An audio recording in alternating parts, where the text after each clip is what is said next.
Now, why did you kill Richard? Rich, the question to everybody with that, Rich, the reason why Richard, okay, I had a connect.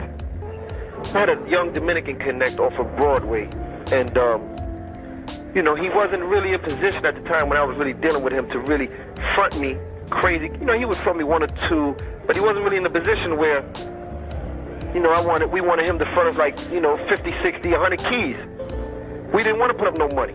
We want you to front us, and we'll pay you when we, you know, get the drugs. Or if we got 100 from you, we'll put up some of the money and we'll pay you the rest. You know what I mean? Right. Well, we don't have to go in the stash for our money. So my connect wasn't in position at the time like that, and Richard was dealing with his connect that he met when he did that year in prison. He met a connect when he did that year in the Bronx house. Okay. So this kid was hitting him lovely, but then it stopped. The kid caught a dry spell.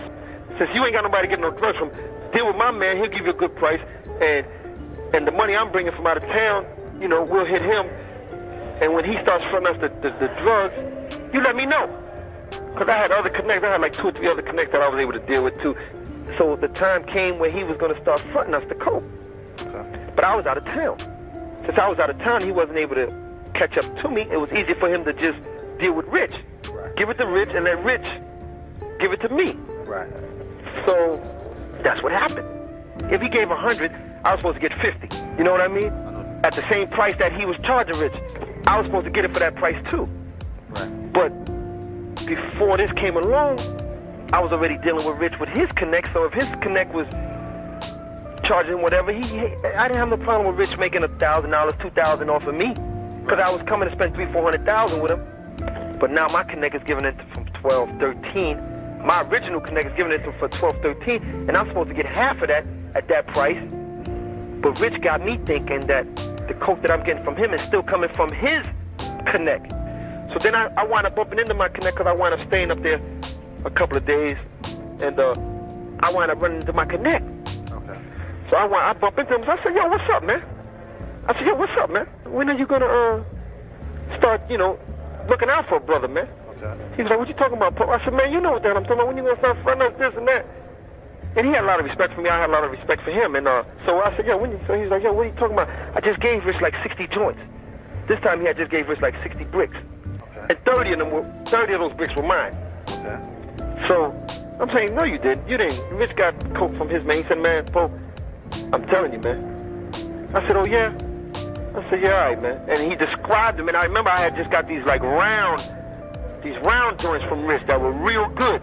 And I think they had like Reagan or somebody on them. Okay. They were real good, man. And he described them to me and everything. Okay. So I said, "Yo, all right."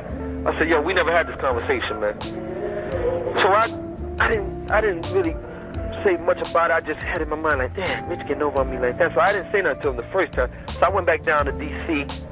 to get rid of my bricks and all that. And I had developed a relationship with a dude that just started off as one of my customers. Me and him had built a relationship where we became like real tight, like me and Rich in New York. This kid was me and Rich in D.C. Okay. What was his name? His name was Gary. Gary. Yeah, little Gary. Is that the one that they say got his dick cut off? Yeah, that's the one they say got his dick cut off, yeah. Was that a situation from you? Yeah. That was? I wound up killing little Gary later on. This kid was good. He was probably about 3 years younger than me. He was a murderer too. He was about his murder game. Okay. This was my little man. So I went back down to D.C., man, and I told my little man, I said, "Yo, man."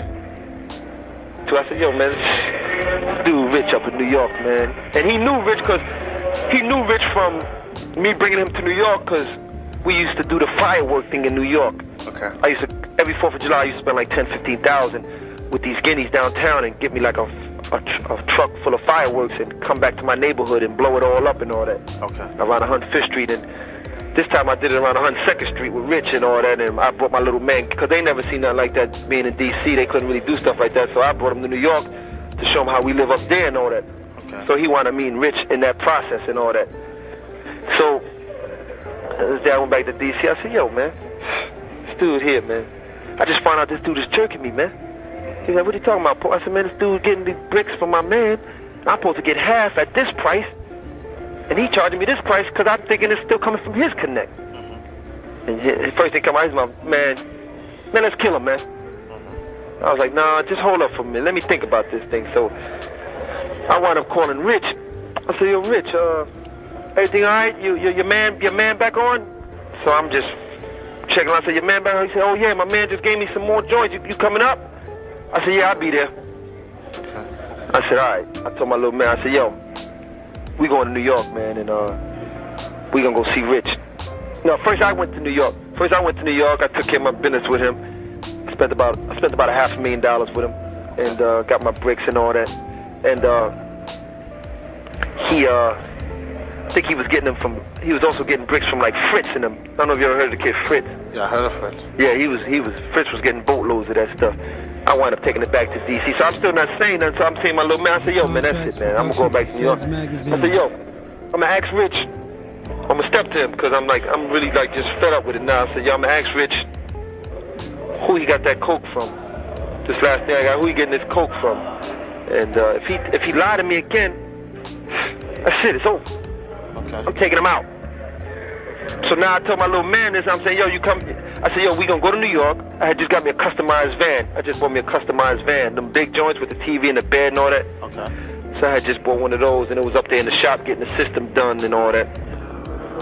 So I told my little man, I said, yo, we gonna go to New York. We're gonna fly to New York. I'm gonna get with Rich, and I'm gonna find out what the hell is going on. Okay.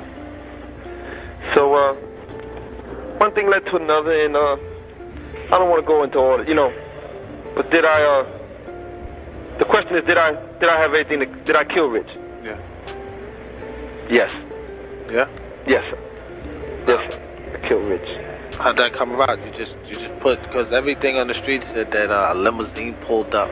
Huh? A limousine pulled up and put Richard in the car or something like that. That's what they said? Yeah. No. That's what that didn't happen. That's for them to see later on, Antoine. That didn't happen, Antoine. Okay. That didn't happen. But I know the thing is, did I kill Rich? And yes, I killed Rich. Why did I kill him? It wasn't personal. It was business. I'm gonna tell you this, because Rich, like I told you, like the story I do with the connect and all that. Rich, he was lying to me about something that there was no reason to lie to me about, and in my mind, it just told me that if this little bit of money can come between what I thought was a wonderful relationship and a friendship, then no telling what you might sell me down the line for. And I gave him the opportunity to tell me the truth, not once but twice. So when I already came with the plan with my little man, and like, yo, if he lied to me, we just gonna do what we need to do. Then that's what happened. Did I kill the little brother? No, I didn't. That was, you know who that was, right? Right. You know who that was? Right. They said it was Preacher. No, they didn't. That's who it was. They got right. Not just Preacher, but Richard's uncle Apple. Right. They did that. And what made it seem like I had something to do with it is because where I left Richard, the boy's body was found almost in that same whole City Island area. Now, they said you carried the body all the way from Harlem to City Island? Yeah. You wasn't afraid? No. I mean, once that first murder, once you take care of that first murder in your life, it's like really, and not that this is a good thing that I'm saying, but once you do it once, it's like everything else is. No, I wasn't afraid. No, the answer to that, no, I wasn't afraid. I mean, I was doing what I had to do, Antoine. Okay. Definitely got killed in that area, and his body was definitely taken up to around City Island. Okay. He got hit twice. It was just he felt something, man, because I'll tell you this, his hand was on the doorknob. I had to pry his hand from the doorknob because it locked on the doorknob. Locked on the doorknob? Yeah, he was trying to get up out of there. They also said that he scratched your neck. That's a false. He never scratched. Richard, first of all, Richard never seen it coming, really.